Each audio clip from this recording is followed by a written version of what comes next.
Good morning. Today is Thursday, the 25th day of Tishrei, and today we begin a new letter, letter 25 in the Igeret Hakodesh.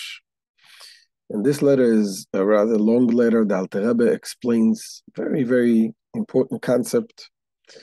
And he begins by explaining a teaching of the Baal Shem Tov.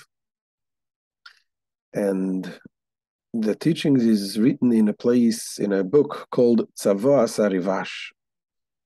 The Tzava, the will of Rabbi Yisrael Baal Shem. And Alter Rebbe explains really that this book is not really a will of the Baal Shem Tov, because the Baal Shem Tov never wrote a will. It is rather a collection of teachings from the students of the Baal Shem Tov. And in this collection from many different students, wasn't one writer that wrote it. And in this book, there was a statement that was said in the name of the Baal Shem Tov about the importance, about the fact that Hashem dwells in every place. And what that means, it was a message that was a little controversial back in those days. Baal Shem Tov starts by saying the fact that everything that comes in this world comes from Hashem. And even the emotions, the love that we have, it originates as a godly love, except that the emotions, they go down into exile, and therefore it can come to the point that it turns into love to other things other than God. Fear is only fear of God, and so on and so forth. Everything in this world is in essence godly. And when it goes down in exile, we have to redeem it, bring it out of exile. It's interesting, we read this part of the Tanya right before we're going to read this Shabbos, the Shabbos Bereshis. And as the saying goes, that the way we set ourselves up and the Shabbos Bereshis, that's the way the whole year goes. And the reason why, because Shabbos Bereshis, we read the beginning of the Torah. In the beginning, Hashem created the heaven and the earth. When a person sets himself up with this state of mind that everything is Hashem, Hashem created everything, and you understand that everything comes from Hashem, therefore there cannot be anything in the world that should be a problem to your service of Hashem. That should be, there's a lot of challenges, but those are all come from Hashem. So therefore it's impossible that in this world that Hashem created, you would not be able to fulfill Hashem's will. When you set yourself up that everything is Hashem, everything is from Hashem, and that's the way you live your life, then all of the challenges that come in your way, you're going to realize this is only a test, and this is, you have to push further, and you'll see you'll have the blessing. You'll see you'll be successful, because that's what Hashem created the world to begin with.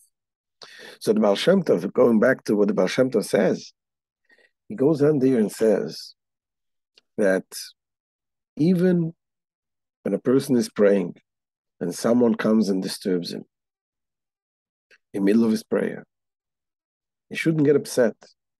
Even if it is a guy, someone who's not Jewish, that tries to interfere, he doesn't want you to do what you need to do. Says the Baal Shem Tov that even in that guy, there also Hashem is in him and making him do it. And this statement was something that those who are not Hasidim, they didn't like the statement. They made a big deal of it. How can you say that Hashem dwells in the guy that is opposing Hashem and so on? And here the Alter Rebbe comes and explains in this chapter what the Baal Shem Tov meant. The Alter Rebbe, however, does not address this question as a question and answer, he goes straight to the answer, goes straight to the explanation, without raising that there is a question on what the Baal Shem Tov says. And as the Hasidim explain, that this is why, because the Alter Rebbe doesn't want to suggest, not even as a suggestion, that there is a question on what the Baal Shem Tov says. Alter Rebbe was so connected with the Baal Shem Tov, he doesn't want to even utter the words that there is a question. Baal Shem Tov said something that seems to be questionable. And then you read the question, and you're not going to read the answer. You're going to go to sleep with a question on the Baal Shem Tov. So the Alter Rebbe goes in straight to explaining what the Baal Shem Tov means. So let's see inside letter 25 in Igeret Hakodesh. Says the Alter Rebbe, Lahovin imri bina, to comprehend the words of understanding, the words of Torah. Mashekosu b'sefer hanikro Tzavoas Rivash, that is stated in the book called Tzavoas Rivash, the Testament of Rabbi Yisrael Baal Shem Tov. Agam shebe'emes eino tzava osei klal v'lo yitziva klal lifnei p'tirosei. Though in fact it is not at all his will of testament, his will or testament, and he did not ordain anything before his passing. Rak heim likutei imroisav hatoros. They are merely gleanings of his pure sayings. Shaliktu lekute basa lekute, that were gathered a compilation after compilations. And saying, what does it mean, compilations after compilations? It means it wasn't just one person that gathered all of his teachings of the Baal Shem Tov. If one person does it, then you would be able to question if something seems to be contradicting or something else, something doesn't make sense.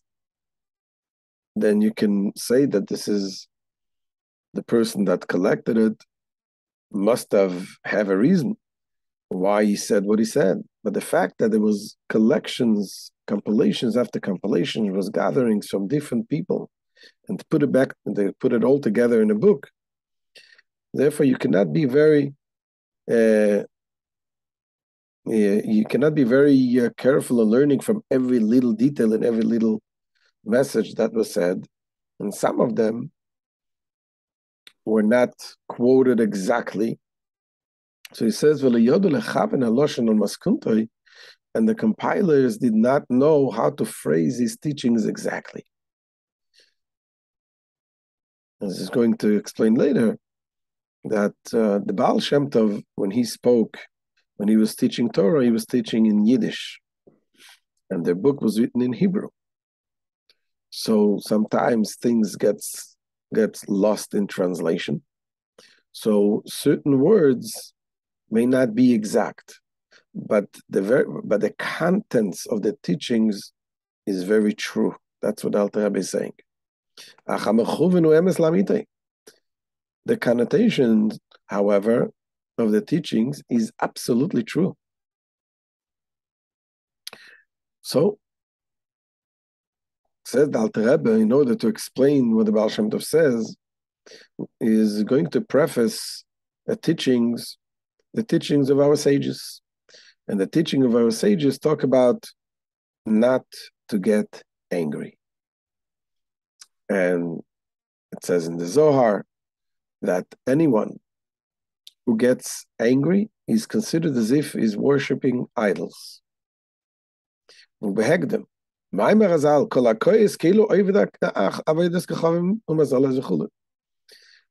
will be understood by first considering the teachings of our sages of blessed memory. Whoever is in a rage resembles an idolater.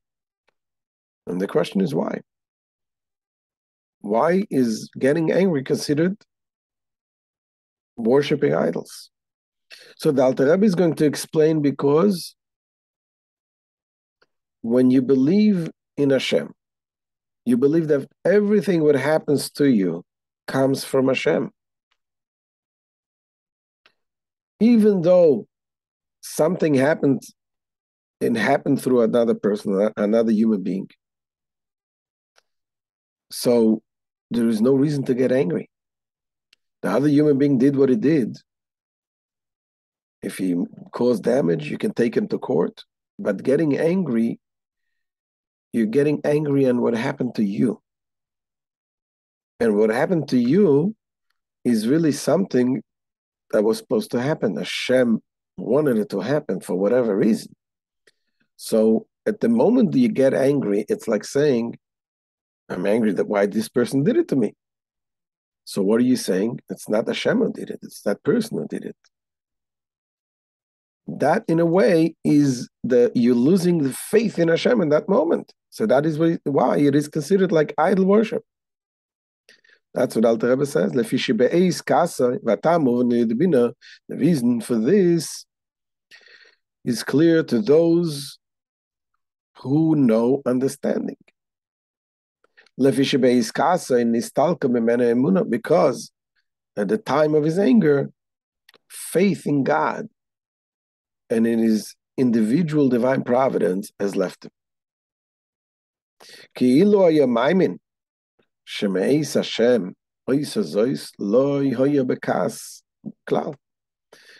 For he were to believe that what happened to him was God's doing, he would not be angry at all.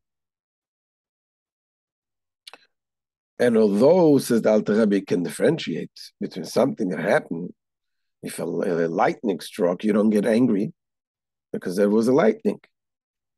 It was a natural event, natural occurrence. It happens to be that you were in the way. But if a person that has freedom of choice comes to you and hits you over the head, then you would say that this is a good reason to get angry.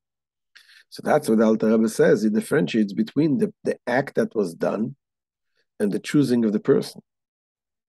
The fact that this person chose to do bad, that's his problem. And he needs to be dealt with, whether it's paying damages, whether it's whatever punishment he deserves.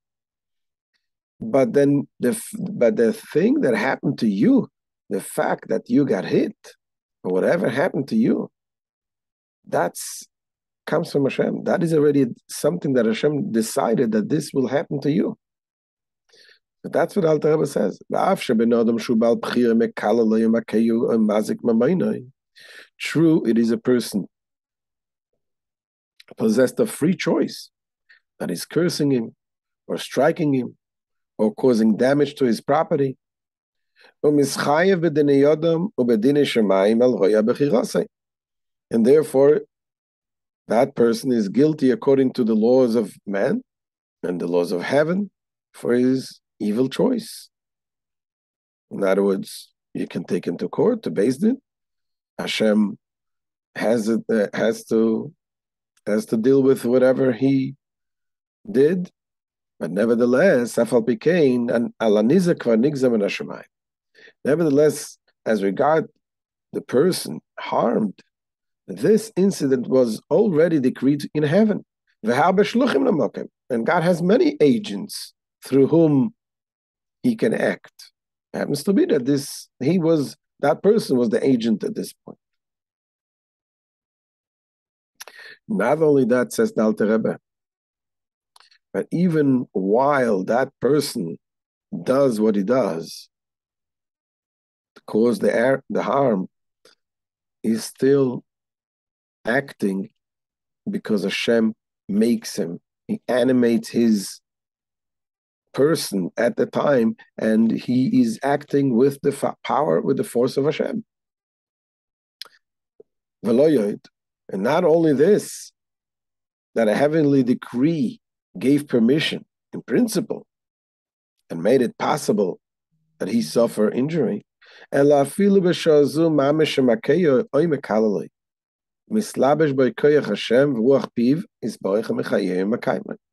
even in that very moment at which the offender strikes or curses him, there is vested in him, in the offender, a force from God and the breath of his mouth which animates and sustains him. Kosov ki Hashem omalei kalel. And Alter Rebbe brings an example of the story with Shimi ben Gera. Shimi ben Gera was in the time of King David. The famous story when King David's son Avshalom rebelled against King David, and David had to run away. And then Shimi ben Gera was from the family of Shaul. He came out and he stoned the people of David and he cursed them. He cursed King David. And one of the generals, Avishai ben Tzeruya, says to David, next to King David, look at this dead dog, how he curses. Let me go and behead him. And King David says to him, don't do that. Why? He says, because God told him to curse. And what does it mean God told him to curse? When did God tell Shimi to curse David? God didn't tell him. So the Alter Rebbe explains what it means is that at that moment, at that thought that this person has to curse David, that also came from God. The thought came to him from God. And what he does, and when he speaks and when he curses, it was God's doing. But that person has choice. He can choose to do the right thing. God chose him to be the agent, but he can choose to do the right thing and not to curse. But in any case, this is the example that the Rebbe brings, that even there we see that this is from Hashem. As it is written, for God told him curse. Now, where did he say to Shimi? Where do we find it written that God told him to curse David? Ella. The answer is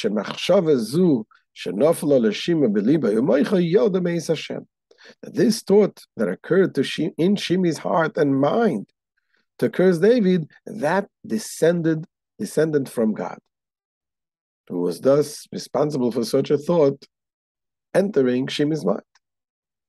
And the breath of his mouth, which animates all the hosts of the heavens.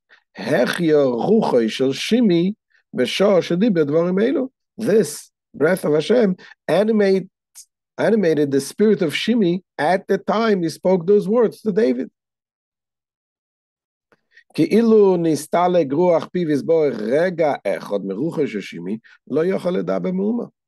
if the breath of God's mouth had departed from the spirit of Shimi for a single moment, he could not have spoken at all. So obviously, and this is the message, I will stop here, this is the end of today's year, what Alter Rebbe is saying, that this is why when you get angry for whatever happens, that is like idol worship, because everything that happens is ordained by God. Even a person that has free choice, and you're going to get even with him. What do I mean, get even? He has to pay whatever damages it causes. But still, this is not a way to think to get angry. So this is the end of today's shir, and Bezat Hashem will continue tomorrow as the Alter Rebbe continues this teachings. All the best and have a wonderful day. We'll see you tomorrow, Bezat Hashem.